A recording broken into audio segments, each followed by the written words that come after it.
The 1920s were a transformative period for Rotterdam, a time of growth, innovation, and cultural change. As the world emerged from the devastation of World War I, Rotterdam positioned itself as a key player in the global economy. At the heart of the city's success was its port. Already one of the busiest in the world, Rotterdam was known as the gateway to Europe, with ships arriving daily from across the globe. The port handled everything from coal and steel to exotic spices and tropical fruit, making it a vital hub for international trade. But it wasn't just the economy that thrived during the 1920s. Rotterdam was a city of modernization. New architectural styles began to emerge, reflecting the optimism and forward-thinking spirit of the time. Iconic examples of modernist design, like the Van Nel factory, were built during this decade.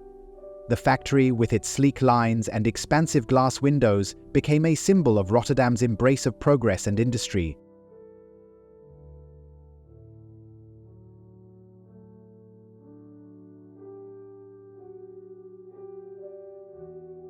The global economic downturn of the early 1930s hit Rotterdam hard. Trade volumes at its bustling port dropped, and unemployment soared, especially among dock workers and laborers. Entire families struggled to make ends meet as factories slowed production and businesses closed. But Rotterdam's port proved resilient. By the mid-1930s, trade began to recover, fueled in part by increased industrial activity across Europe. The port expanded, handling goods like coal, oil, and machinery. Rotterdam's reputation as the gateway to Europe was solidified, with its docks becoming some of the busiest in the world. Meanwhile, political tensions in Europe began to influence Rotterdam. The rise of fascism in neighboring Germany raised concerns among the city's residents, particularly its Jewish community, which began to experience growing unease.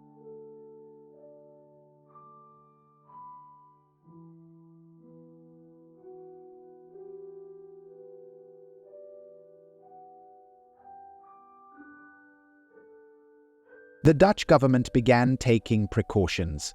Air raid drills were introduced, defensive positions were fortified, and shelters were built. Rotterdam's citizens, however, carried on with their lives, hoping war would bypass their city.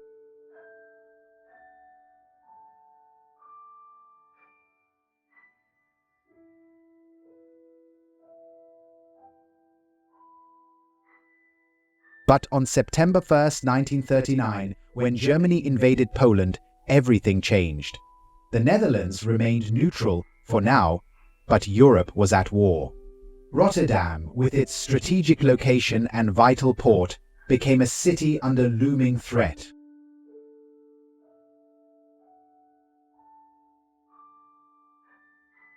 Rotterdam's fate changed dramatically on May 14. Despite the Netherlands' declaration of neutrality, German forces launched an invasion on May 10, 1940. As German troops advanced, resistance in Rotterdam became a focal point of the conflict. To force the city's surrender, the German Luftwaffe conducted a devastating aerial bombardment.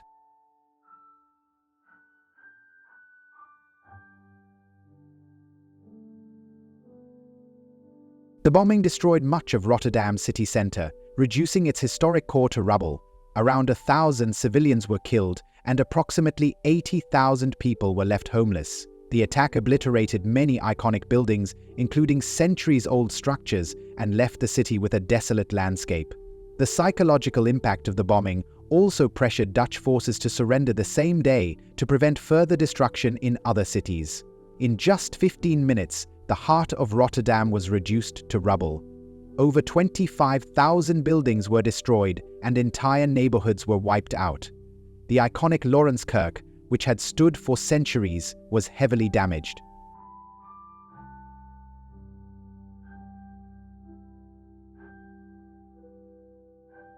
After the surrender, Rotterdam fell under German occupation for the remainder of the war. The city's strategic port made it a vital location for the Nazis, who heavily fortified it and used it for military logistics. Rotterdam's population endured harsh living conditions, including food shortages and forced labor.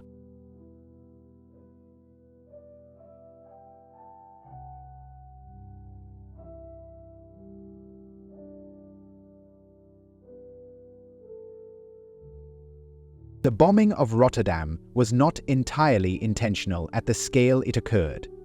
German and Dutch negotiators were discussing a potential surrender when the Luftwaffe began their attack. A signal was sent to abort the bombing, but it did not reach all squadrons in time. As a result, most of the 90 bombers unleashed their payloads on the city center.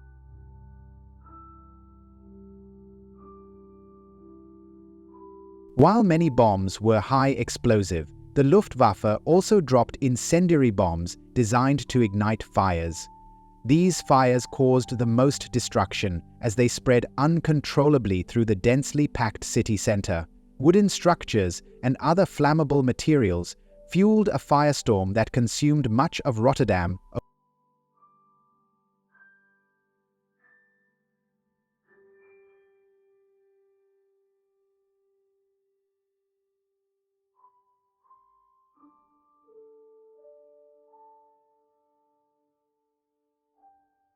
After the bombing, Nazi Germany circulated images of the destruction to intimidate other nations. The devastation of Rotterdam was used as a warning to encourage quick surrenders and avoid similar fates. The bombing became a psychological weapon that helped secure German dominance in the early stages of the war.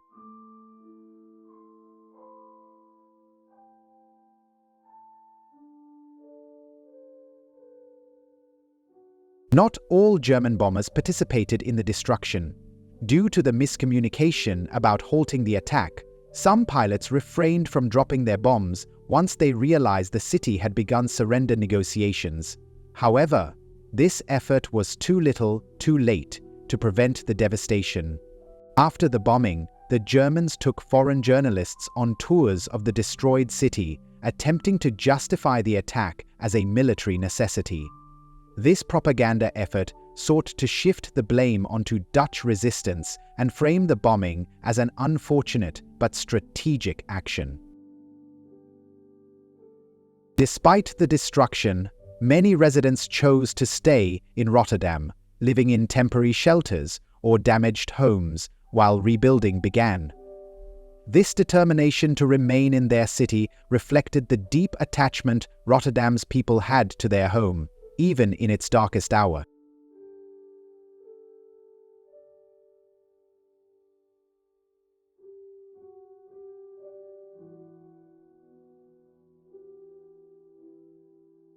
One of the most haunting images after the bombing was of a clock tower in the city center, its hands frozen at the exact moment the bomb struck. 1:27 p.m. The clock became a powerful symbol of the moment Rotterdam's history changed forever.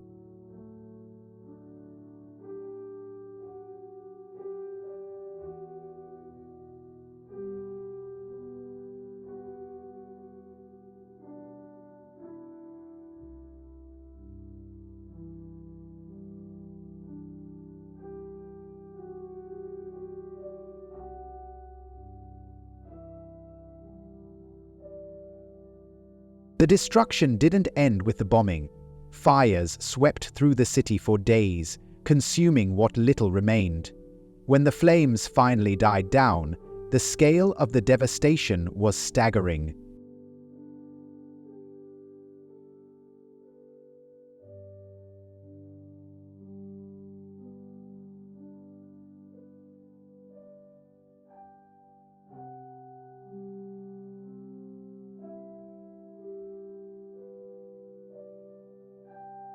Resistance movements emerged in Rotterdam, as in other parts of the Netherlands, though these were met with brutal reprisals.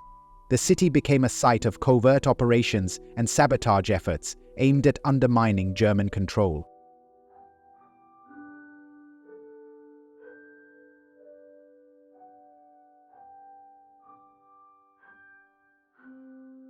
Yet, beneath the surface of this operation, something extraordinary was happening.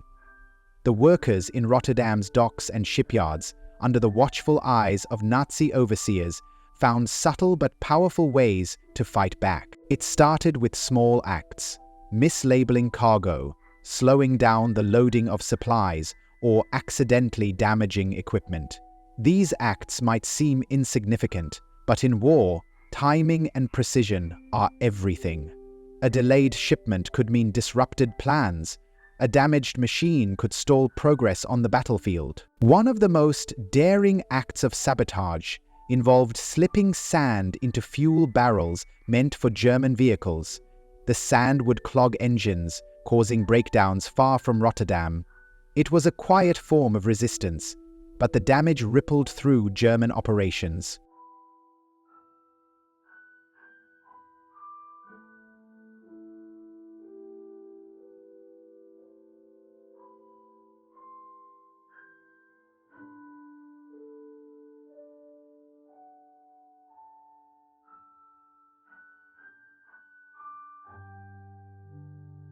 The workers knew the risks. Discovery could mean imprisonment, or worse. But they also knew their actions mattered. In a city crushed by occupation and destruction, these subtle acts of defiance were a source of pride and hope. They were proof that even under the harshest conditions, the spirit of Rotterdam would not be broken. Today, the stories of these unsung heroes remain a testament to the resilience and ingenuity of ordinary people who dared to resist oppression, one small act at a time. Rotterdam was liberated in May 1945 when German forces surrendered in the Netherlands. However, the city was left in ruins and faced a long and arduous recovery process. Post-war efforts focused on rebuilding, leading to its transformation into a hub of innovative architecture and urban design in the decades that followed. The once thriving port was crippled, and the city faced an uncertain future. Today, Rotterdam's dramatic wartime history is memorialized through its urban renewal projects, monuments, and museums, serving as a reminder of its resilience and ability to rebuild from devastation. The port once again became one of the busiest in the world, powering not just the city, but the entire Dutch economy. Rotterdam transformed itself into a modern, global city, while never forgetting its past. But today, monuments and museums throughout Rotterdam honor those who lived through the war. The city stands as both a reminder of the cost of conflict and a testament to the strength of its people. In Assistance to the Violence, Grisham says conflict is caused by institutional exposure. From the ashes of destruction, Rotterdam rose again. Its story is one of loss, courage, and renewal. A city that endured the darkest of times and emerged stronger, with lessons for future generations.